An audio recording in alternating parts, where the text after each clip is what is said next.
pulmonary thromboembolism.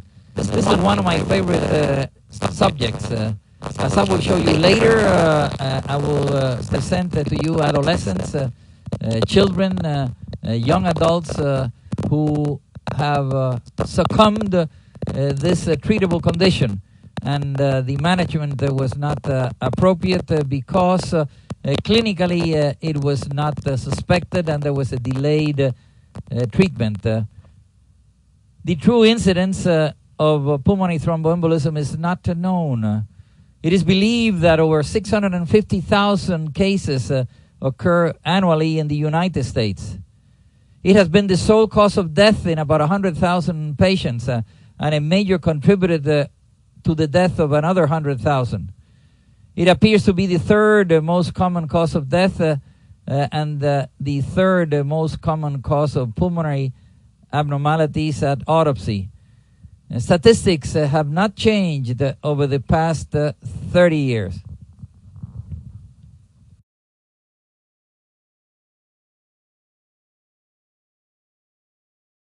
Pulmonary thromboembolism can be embolic. For example, thrombi in peripheral veins, like those in the lower extremities or pelvic veins. But it can also be non-thrombotic, like the one that can be seen from injection of talc in a peripheral vein. And the other type is primary thrombosis of the pulmonary arteries, which is often the result of a coagulopathy. Pulmonary thromboembolism incidence is approximately 650,000 cases per year. It is found in 30% of autopsies. It can cause 250,000 deaths in the United States every year, being the third cause of death, according to some authors. It causes 15% of the in-hospital deaths, and 50% of patients who die from pulmonary thromboembolism have a past history of thromboembolic phenomena. The right lung is more often involved than the left in a ratio of 5:3. It is most commonly seen in the lower lobes than in the upper lobes, and it is more oftenly observed in medical patients than surgical ones in a ratio of 2:1. It is of interest that only 10% or less of pulmonary emboli are associated with the pulmonary infarction. The incidence of deep vein thrombosis is 5 million per year in the United States. 90% of pulmonary thromboembolism is due to deep vein thrombosis in the lower extremities. In 10%, the thrombi may arise from the renal veins, the inferior vena cava, pelvic veins, specifically the hypogastric veins, dilated or infarcted right ventricle, or from the upper extremities. Because the clinical presentation and examination findings are nonspecific, acute pulmonary thromboembolism is frequently undiagnosed.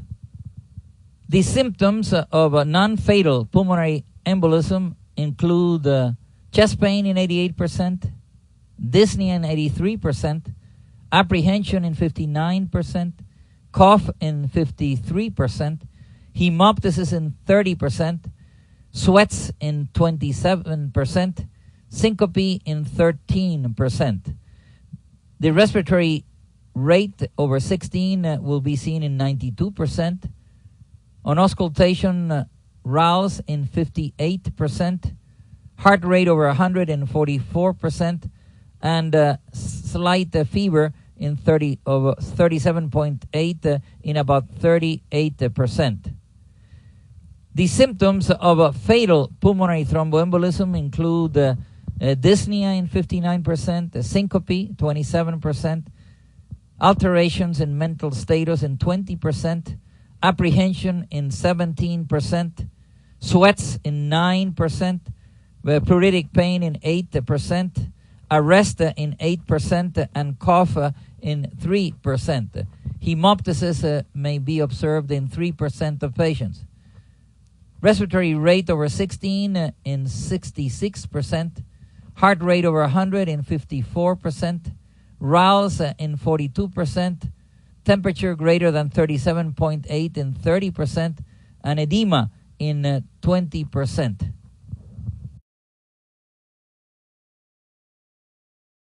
Clinical history, laboratory findings, ECG, and chest radiography per se are non-reliable for the diagnosis of pulmonary embolism. D-dimer levels less than 500 micrograms per liter can rule out thrombogenic pulmonary embolism, as we will discuss later. It is important to have a high index of clinical suspicion. The results of pulmonary embolism can range from asymptomatic patients to those that suffer sudden death. Hemorrhagic infarction, incomplete infarction, ischemic infarction, aseptic cavitation, septic infarction, pulmonary edema, pulmonary hypertension, cor pulmonale, acute and chronic, microangiopathic hemolytic anemia, and physiological changes such as hypoxemia, bronchial constriction, hyperventilation, cyanosis, etc., may be present and constitute the protein form and the wide spectrum of findings in pulmonary thromboembolic disease.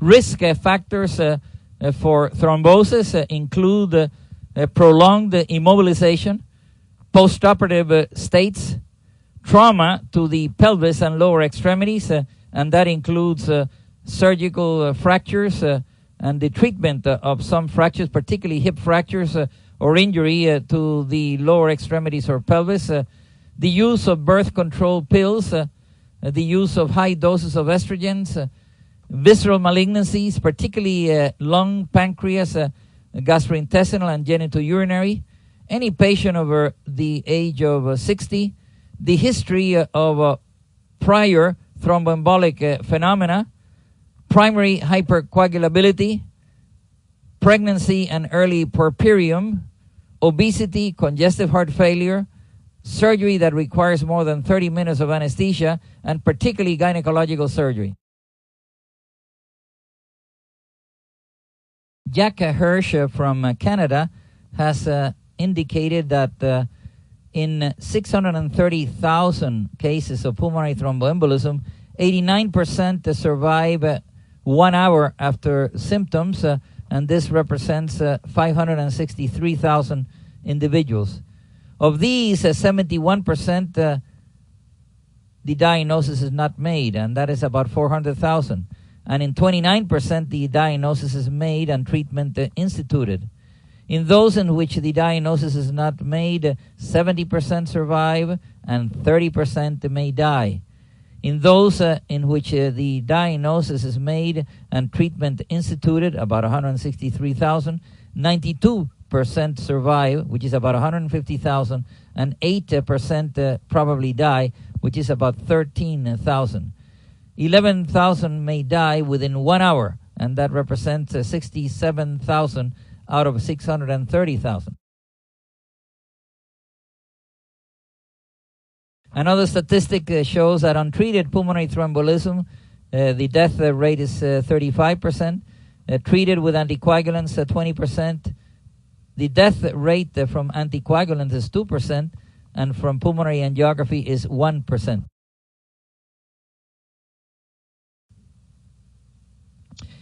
It can be said that primary pulmonary thromboembolism is usually non-fatal. Recurrent pulmonary embolism is frequently fatal. 2/3 of fatal cases had a prior emboli in days or weeks preceding. 2/3 die within 1 hour.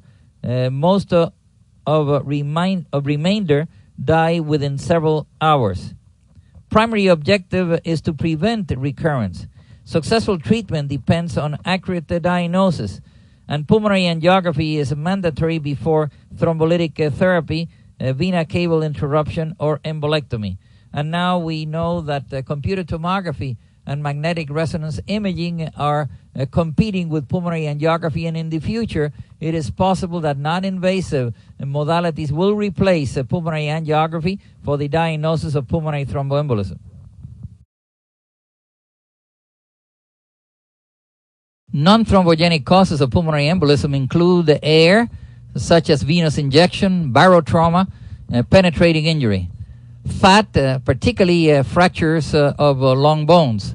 Amniotic fluid, as seen in advanced age, multiparity, premature rupture of membranes, and increased fetal size. Tumor cells, particularly hepatomas, cancer of the breast, stomach, renal carcinomas, prostatic carcinoma, and choriocarcinoma. Parasites, particularly hydatid cyst and schistosomiasis. Foreign bodies, such as catheters and wires.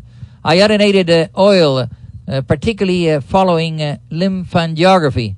And talc, as seen in individuals who have injected themselves with methadone and tablets that contain pills.